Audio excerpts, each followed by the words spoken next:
ठीक है। हाँ। किसी फकीर ने कहा है कि हम नशीनी सा तब योगिया बेहतर अक्सर सलाह तायत बेलिया। कहने का भाव ये है कि अगर किसी पूर्ण संत सदगुरु और फकीरों की सोहबत मिल जाए तो करोड़ों पाप जल के खाक हो जाते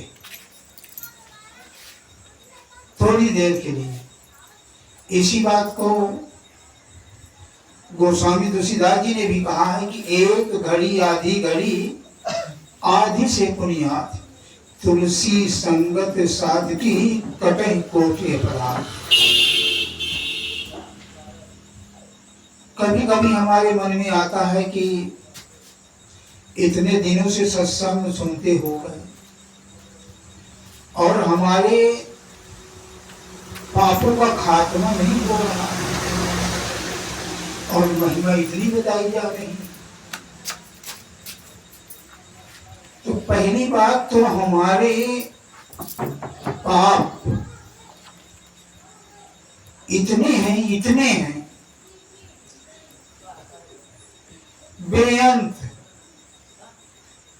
अरबों खरबों जन्मों की पाप इकट्ठे हैं और वो संचित रूप में रखे हुए हैं। रही बात है जो हमें जन्म मिला है तो उनमें से अच्छे कर्म और बुरे कर्म का मिश्रण करके हमें ये जन्म मिला हुआ, यानी दुख भी होगा सुख भी होगा। तो ये कर्म जितने भी हैं ये हमें भुगतने पड़ेंगे।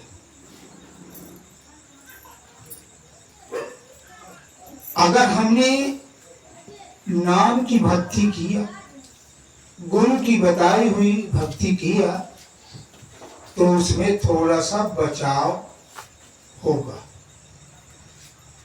बचाव कैसे होगा कि वो परमात्मा की ताकत हमें अंदर से हाथ रख देगी और ऊपर से थपेड़े भी पड़ेंगे। जैसे कुम्हार अपने घड़े को जब सुडौल बनाता है तो अंदर जो है हाथ भी लगाए रहता है और ऊपर से हथौड़ा भी लकड़ी का मारता, तब जाके वो सुडौल बनता।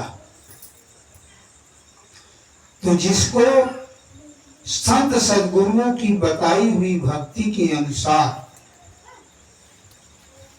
अगर वो चल पड़ा तो वो धीरे धीरे ये जो हमें कर्म मिले हैं भोगने के लिए वो धीरे धीरे इन्हें भी भुगतवा देगा। और अगर हम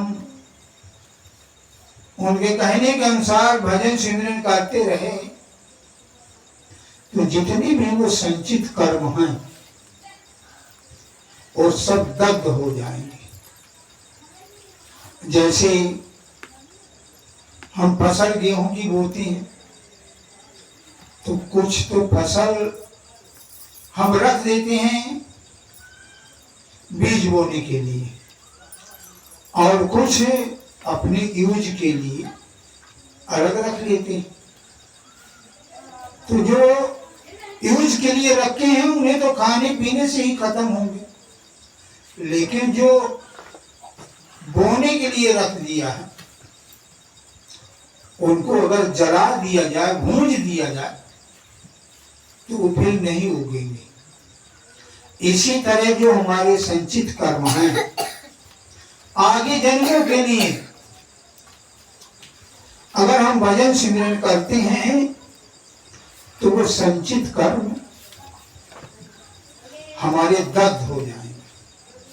जिसके लिए कबीर साहब ने कहा है जब ही नाम हृदय धरा हुआ पाप का नाश और जैसी चिंगी आग की पड़ी पुरानी घास। कबीर साहब कह रहे हैं कि पुराने संचित कर्मों का, पाप कर्मों का खात्मा ऐसे होगा जैसे चौमासन में हम खेत से घास निकालते हैं और मेड़ में रख देते हैं, और बैसाख जेठ के महीने में वो एकदम कर्रा जाती है, और अगर उसमें एक माचिस की तीली डाल दी, जल्दी हुई तो जल के खाक हो जाती। अगर उस माचिस की तीली से उसे न जलाया जाए तो सावन भादो फिर वो हरी हो जाएगी। इसी तरह हमारे पाप कर्म भजन सिमरन करके हमें संचित कर्मों को खत्म करना है।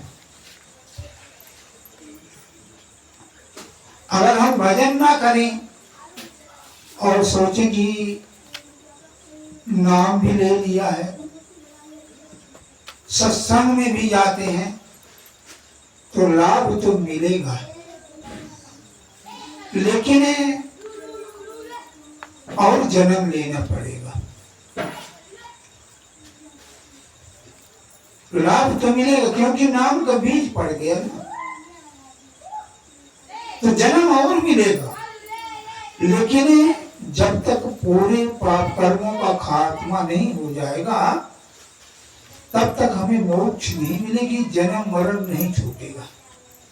इसलिए सबसे ज्यादा संत सद्गुरु हमें भजन पर जोर देते,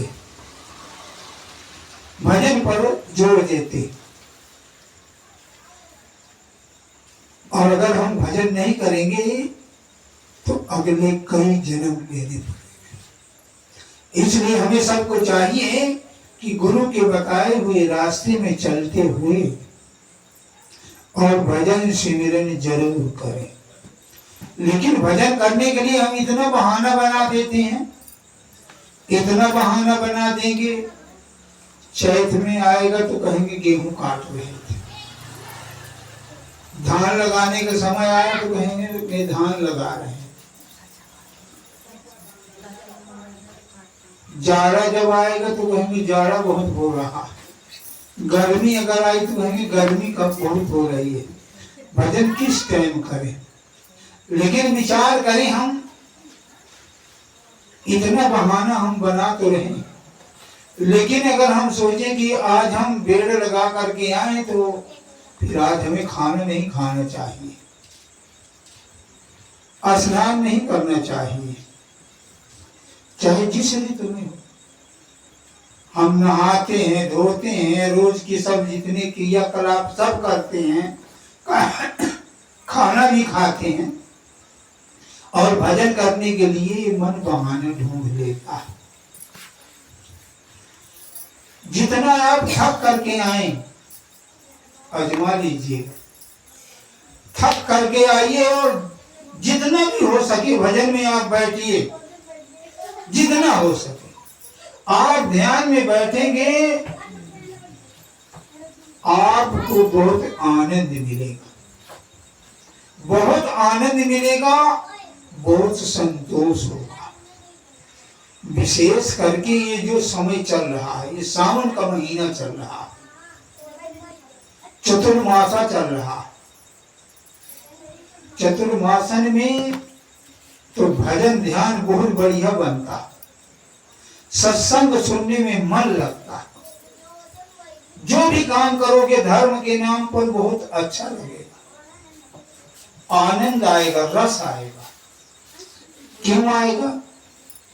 चतुर्मासा जब लग जाता है तो बाहर की चकाचौंध खत्म हो जाती है। बाहर की चकाचौंध क्या होती है?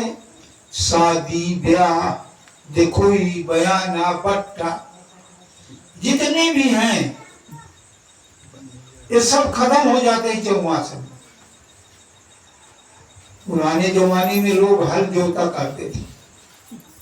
मुझे तो लगता है कि पूरे साल में किसान लोगों को अब तो बहुत आराम हो गया। एक ही दिन में खेत जोत जाएगा, एक ही दिन में बो जाएगा। पिछले वाले जमाने में तो किसान आदमी को फुर्सत ही नहीं मिलती थी, हल बैल के पीछे पीछे घूमते थे। लेकिन आजकल इतनी फुर्सत है, इतनी फुर्सत है, सभी जानते। तो ये चौमासन में बहुत अच्छा भजन सिमरन बनता है। जैन धर्म में तो चतुर्मासा के लिए विशेष तैयारी होती है, सत्संग के लिए, ध्यान के लिए विशेष तैयारी होती है और करते हैं और उसका लाभ मिलता। लेकिन हम लाभ इसका नहीं ले पा रहे। अभी कल नाग पंचमी थी। नाग पंचमी में नाग की पूजा बताई जाती है, नागों की पूजा, सांपों की पूजा। क्योंकि लिंग पुराण में बात आती है कि जब ब्रह्मा जी इस सृष्टि का सृजन कर रहे थे तो उन्हें बहुत बड़ी कठिनाइयां हो रही थी, बहुत परेशानी आ रही थी। और यही सोचते सोचते क्रोध में आ गए और क्रोध की वजह से उनकी दोनों आंखों से आंसू निकल पड़े। जब दोनों आंखों से आंसू निकले, नीचे गिरे तो वो सर्प का रूप धारण कर दिया। जब वो सर्प का रूप धारण किया तो उनके लिए पंचमी का दिन दे दिया गया, निश्चित कर दिया गया कि पंचमी के दिन आपकी पूजा होगी।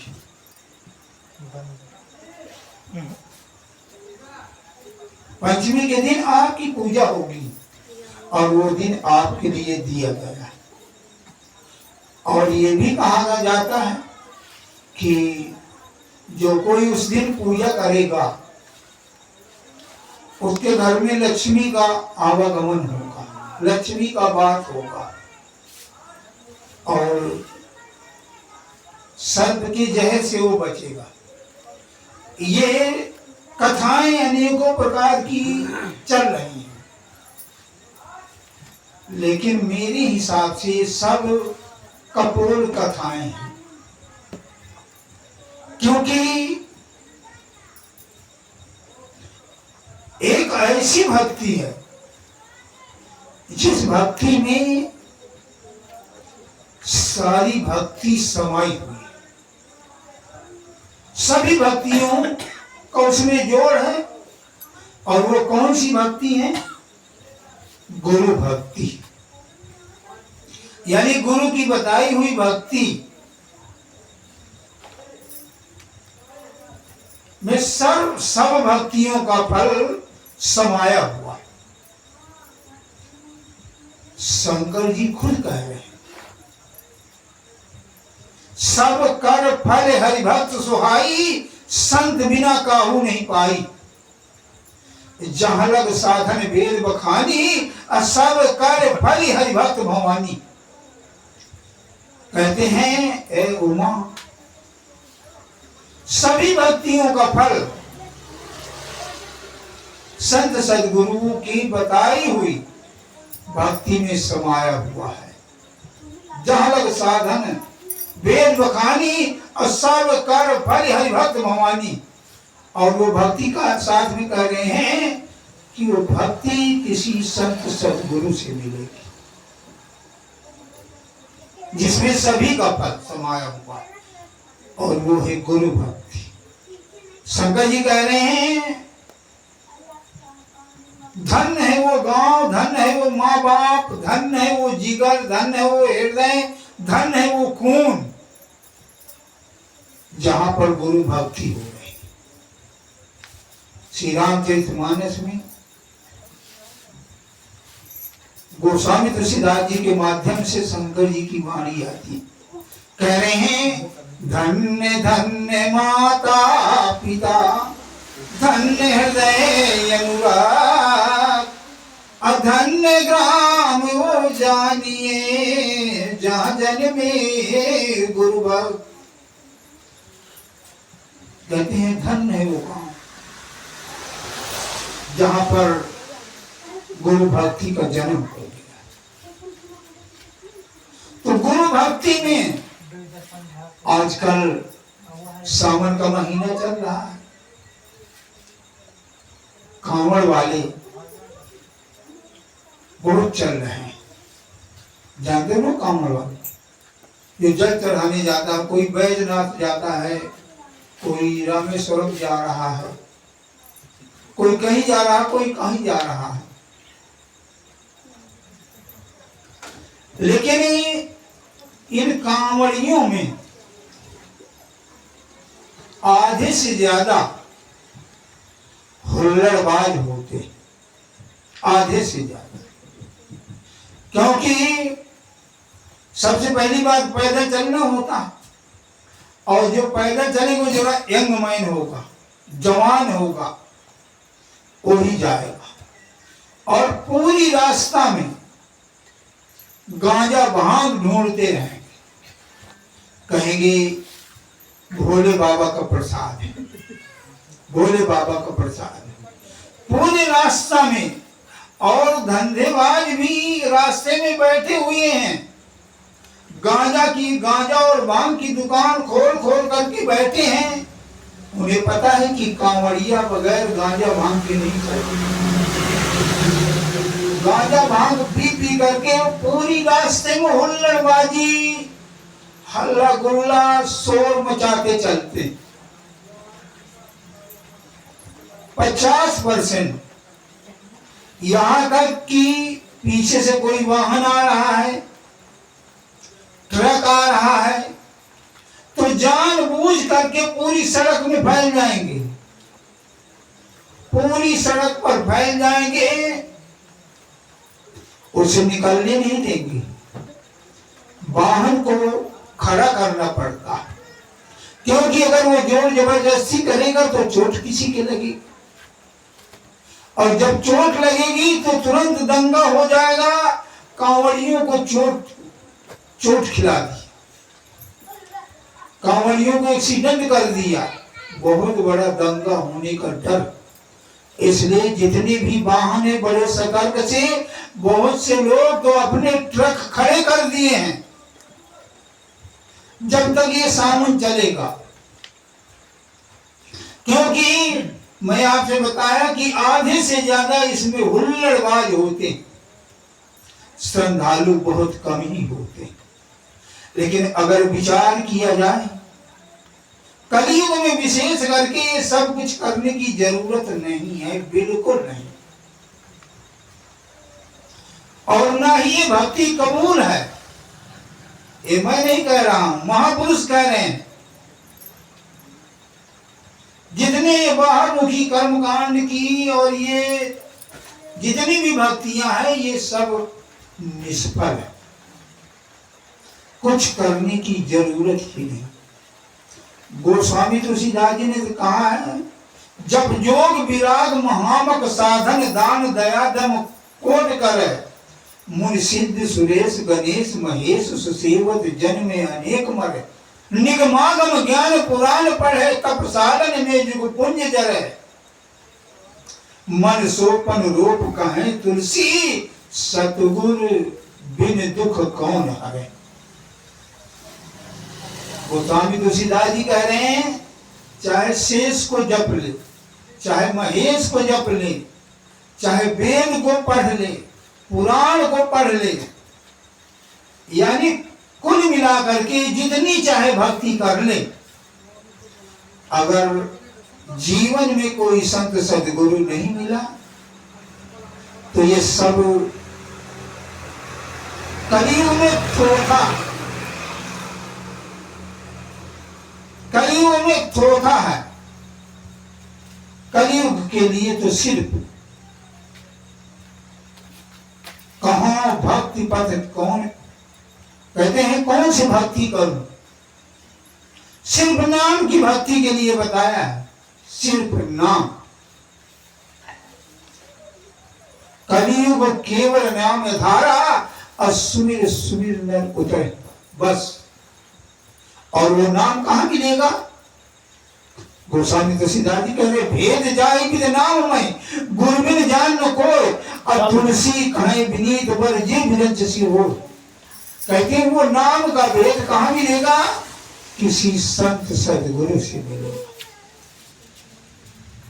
जितनी हम भक्ति कर रहे हैं बाहर मुखी कर्म कांड की, इसके लिए बहुत उम्र चाहिए,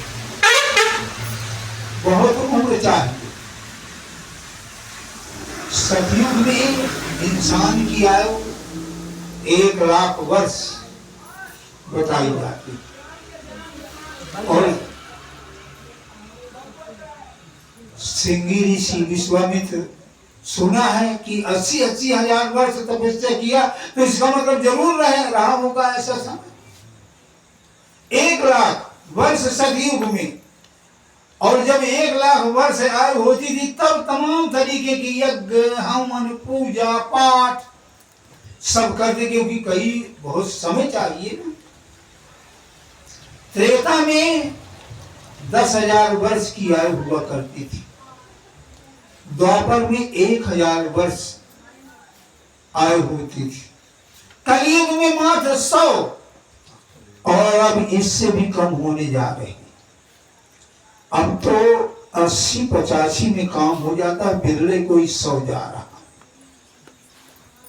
और धीरे धीरे कम होती चली जा रही। तो इतनी कम उम्र में विचार करें कि कितनी हम कई वर्ष तपस्या करेंगे, कितनी हम यज्ञ करेंगे, कितने हम हवन करेंगे, कितना हम तीर्थों में जाएंगे। बहुत समय चाहिए, साथ में हमें जीविका भी चलानी है अपनी। कितना हम जाएंगे,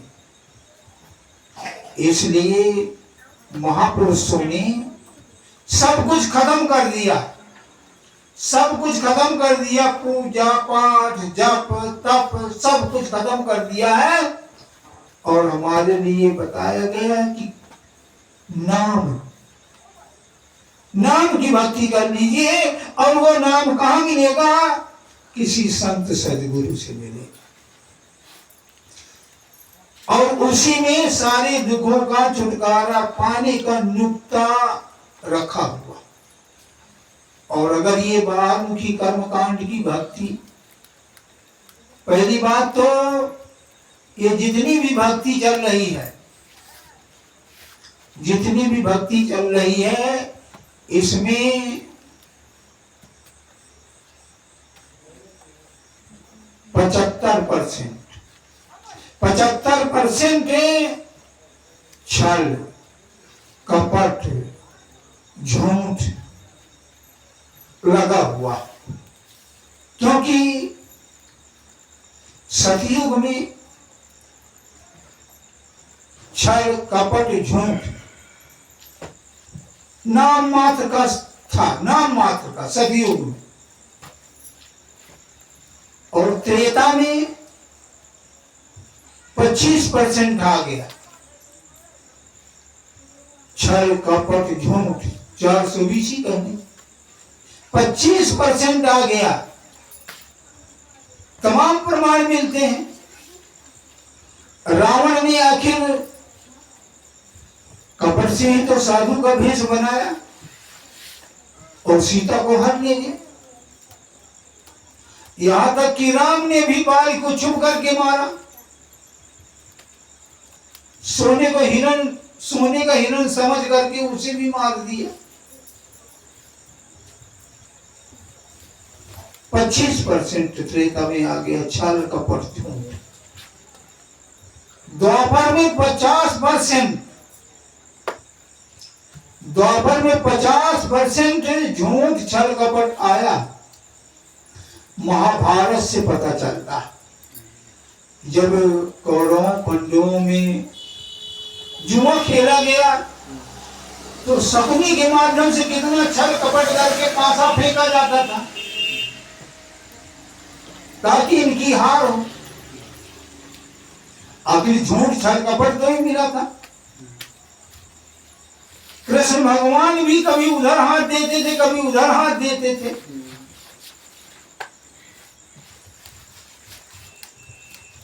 50% द्वापर में आ गया, 75% कलयुग में आ गया। छल कपट झूठ 75%, और रोज हम उसका शिकार होते हैं। रोज हम शिकार होते हैं। सब लोग अपने दिल में झांक करके देख लीजिए, कितना क्या हम सही बोलते हैं, कितना हम झूठ छल कपट से बोलते हैं। और तो और बात छोड़िए, हमें बांधा जाना है, उधर से भी कोई आ रहा है, मोहब्बत से कह लीजिए, फोन कर रहे हैं, कहाँ पहुंचे, अभी है घर में, अभी वो है घर में। लेकिन घर से हम कहेंगे यार तुम अभी कितनी दूर हो, कहेंगे मैं तो बसंडा में आ गया। उधर वाला भी कोई जगह बता देगा मैं यहाँ आ गया हूँ, दोनों झूठ बोल रहे हैं। घर में है और दोनों कह रहे हैं कि मैं यहाँ आ गया हूँ, वो कहेगा बसंडा में आ गया हूँ, वो कहेगा फलानी जगह आ गया। और तो और जब मिलन होगा तो कहेंगे बिल्कुल क्या बताऊं, बिटिया को अचानक बुखार आ गया तो अस्पताल जाना पड़ा, बुखार नहीं आया है। इधर से ये भी झूठ, उधर से वो भी झूठ। क्यों? इस युग का प्रभाव 75%। अगर किसी को संत सदगुरु मिल गया है या सत्संग मिल रहा है, बहुत बचाव हो रहा है, बहुत बचाव हो रहा है। और सत्संग में, यह सत्संग सबके लिए नहीं है, नाच नौटंकी सबके लिए है। मदारी आ जाए, भालू नचाने वाला, बंदर नचाने वाला, वो सबके लिए है। लेकिन सत्संग सबके लिए नहीं। सत्संग कुछ चुनिंदा आत्माओं के लिए है, चुनिंदा आत्माओं के लिए है। इसलिए कह दिया है, बड़े भाग पाइब सत्संगा, अब बिना ही प्रयास मिटे भोगूंगा। चुनिंदा आत्माओं के लिए सत्संग है, और वही भाग्यशाली जीव सत्संग सुनता है, ग्रहण करता है और उस रास्ते पर चलता है। हम जितने भी हैं इसमें भी अभी वास्तविक सत्संगी नहीं है। इनमें भी श्रेणियां हैं। कोई तो सिर्फ सत्संग में आकर के बैठ गया, लेकिन उसका मन घर में लगा हुआ है, कल क्या करेंगे उसमें वो विचार चल रहा है उसका, और क्या क्या हमें करना है। शरीर तो यहाँ बैठा हो। कुछ लोग ऐसे सोच रहे हैं महाराज जी तो यही बात बार बार सुनाते हैं, हर बार यही सुना देते हैं, यही चौपाई दोहरा देते हैं, नई बात कोई बताते ही नहीं। सत्संग में कोई नई बात नहीं होती। सत्संग में चाहे उसे पुरानी समझ लीजिए चाहे नई समझ लीजिए, बात एक ही होती है।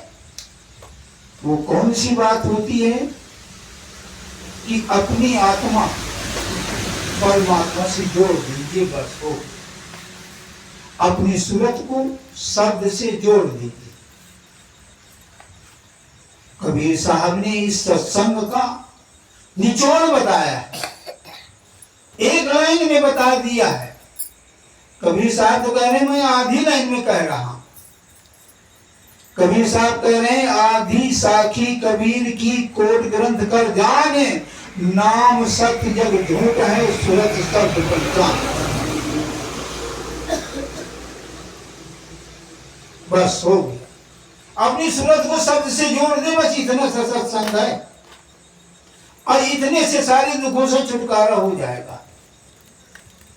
गोस्वामी तुलसीदास जी भी कह रहे हैं, चारों 14 अष्टदश रस समझ भरपूर, नाम भेद जाने बिना सकल समझ में धो।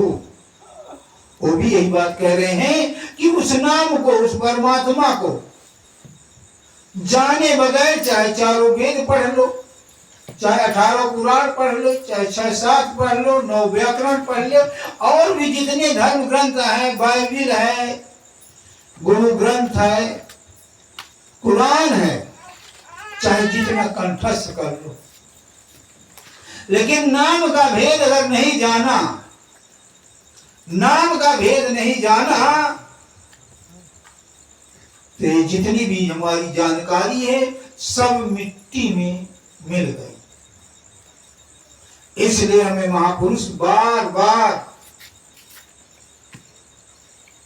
जोर दे रहे हैं कि कलयुग में कुछ करने की जरूरत नहीं है, नहीं कलि कर्म न भक्ति विवेको, राम नाम अवलंबन एको, सिर्फ नाम। बहुत बार कह देते हैं राम नाम अवलंबन एको। हमारे कभी कभी ऐसे मन में आ जाता है कि राम के नाम में हम भ्रमित हो जाते हैं। राम नाम को राम भी कहा गया है, नाम भी कहा गया है, शब्द भी कहा गया है, क्योंकि चौ युग चौ सुत नाम प्रभाव अकल विशेष नहीं आन पाओ। कलिकाल में सिर्फ चारों युगों में नाम की भक्ति ही होती है, चारों युगों में, लेकिन कलियुग में चारों युगों में कैसे होती है उस नाम की भक्ति? कुछ दिन यज्ञ करते हैं, कुछ दिन तपस्या करते हैं, कुछ दिन भजन गाते हैं, कुछ दिन मूर्ति पूजा करते हैं द्वापर वगैरह में।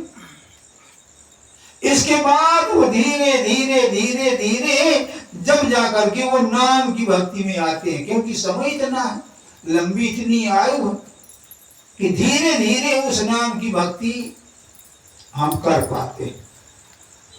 लेकिन कलयुग में विशेष कर्म बताया है,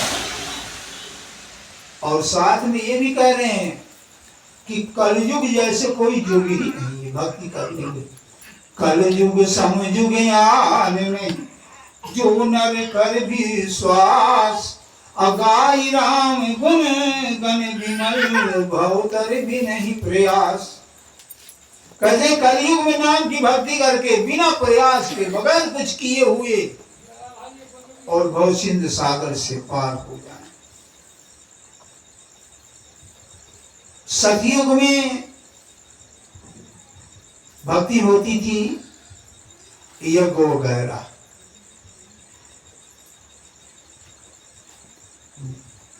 त्रेता में यज्ञ वगैरह होती थी, यज्ञ पूजा पाठ।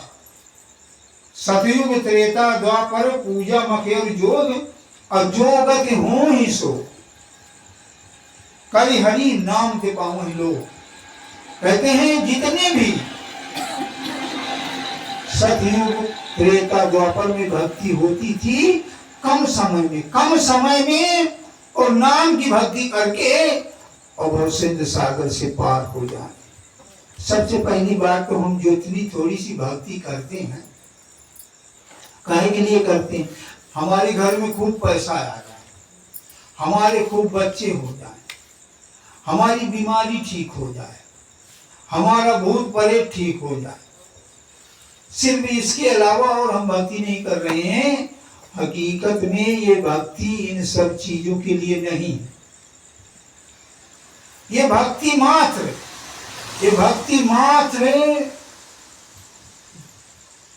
एक बहुत बड़ी मुसीबत, बहुत बड़े दुख से छुटकारा पाने के लिए है। अगर वो जो समस्या बहुत बड़ी जो समस्या है उसके में निदान पाने के लिए है, और वो समस्या क्या है?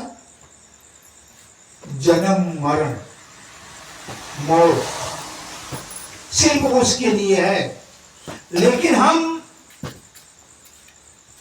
मात्र ये जो मनुष्य का चोला मिला मात्र इसलिए मिला है कि वही भक्ति करके और सारे दुखों से छुटकारा पा ले।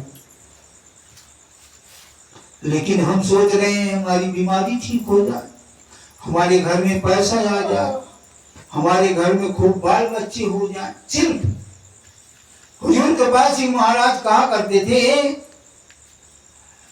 कि एक हीरे जवाहरात की दुकान में बैठ करके और हम क्या मांग रहे हैं? कोयले की डली दे दीजिए। इन सब चीजों के लिए मांगने की जरूरत नहीं है, ये तो अपने आप सब ठीक होता चला जाएगा। जो जायज होगा सब अपने आप ठीक होता चला जाएगा। हमारा लक्ष्य भक्ति का मात्र यही होना चाहिए कि 84 लाख जिया जून से हमारा छुटकारा हो जाए। बस हमारा लक्ष्य इतना होना चाहिए। और ये जो मांग रहे हैं, कहा है राम भगत मन उर बस जाके दुख लेस न सपने उता के करो सदा दिन कर गुवारी और जिन बालक राखे माता। कहते हैं जब हमारे अंदर वो भक्ति आ जाएगी तो वो परमात्मा हमारी ऐसी संभाल करेगा, ऐसी संभाले करेगा जैसे एक छोटा सा बच्चा होता है माँ की गोद।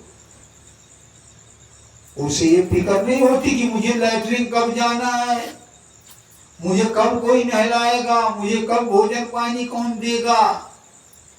इसका उदाहरण दे करके बता रहे हैं कि जैसे एक छोटे से बालक को कोई चिंता नहीं होती है, समय समय से उसको नहाना धोना खाना पीना सब हो रहा। लैट्रिन भी अगर कर दिया तो उसे ये चिंता नहीं है,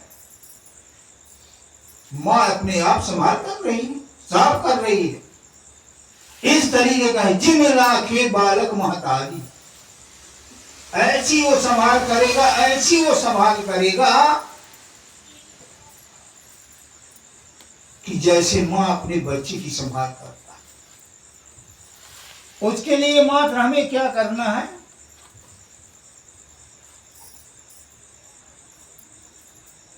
कालभूषण जी कह रहे हैं गरुड़ जी से, कहते हैं मैं निज का तुझे अनुभव अपना बता रहा हूं। निज का अनुभव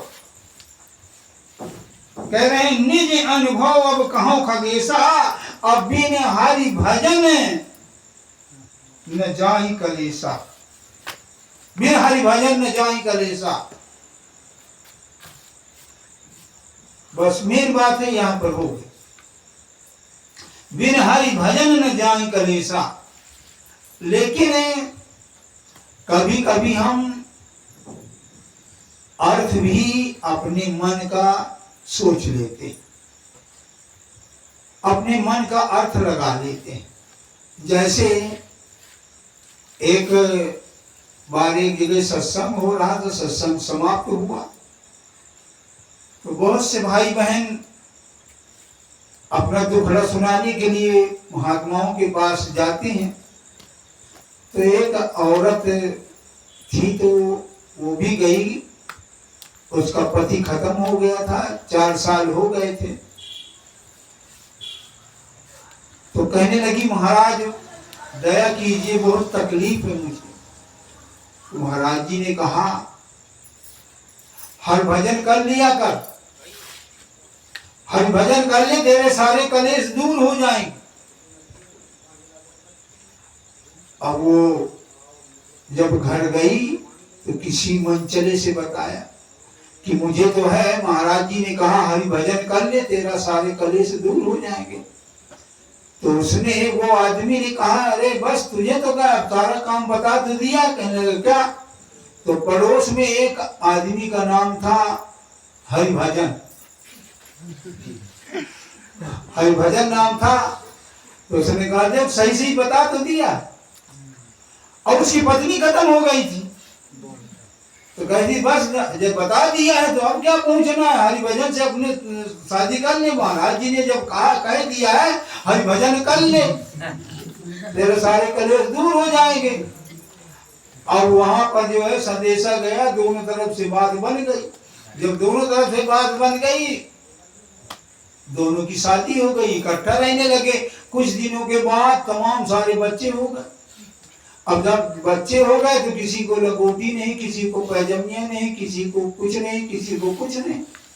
कुछ दिनों के बाद महात्मा जी फिर आए, सत्संग कर रहे थे। तो आई अपना दुख सुनाने लगी, कहने लगी आप तो कह रहे थे हरिभजन कर ले, सारे कलेश दूर हो जाएंगे। और जब से मैंने हरिभजन को अपनाया तब से जो है मेरे अब तो दुख चौगुने बढ़ गए। कहने लगा कैसे, हरिभजन में तो ऐसा कुछ नहीं होता। कहने लगे अरे क्या बताऊं, आपने कहा मैंने वो हरिभजन से शादी कर लिया, महाराज जी समझ गए। कहने लगे मैं तुझे ये भजन के लिए थोड़ी कह रहा हूँ कि तू हरिभजन से शादी कर ले, मैं तो परमात्मा का नाम जपने के लिए कहा। कहने का भाव ये है कि कभी कभी हम सत्संग में सुन करके, सत्संग में आ करके हम बात समझ नहीं पाते हैं, अपने मन का अर्थ लगाते हैं, इसलिए हम बहक जाते हैं, रास्ता से विमुख हो जाते हैं। तो सत्संग जब हम सुने तो ध्यान से सुने, दोबारा सुने। अगर नहीं समझ में आ रहा है तो और बहुत से सत्संगी होते हैं, उनसे भी निराकरण करें, विचार करें। इसके बावजूद भी समझ में नहीं आती है बात तो कभी पूछ लिया जा सकता है कि महाराज जी उस बार आपने ये बात कही है तो वो समझ में नहीं आई, उसे दोबारा दोहरा दीजिए, बता दीजिए, हमारे पास समझ में आ जाएगी। तो मैं अब अपनी बात यहीं से समाप्त करूं।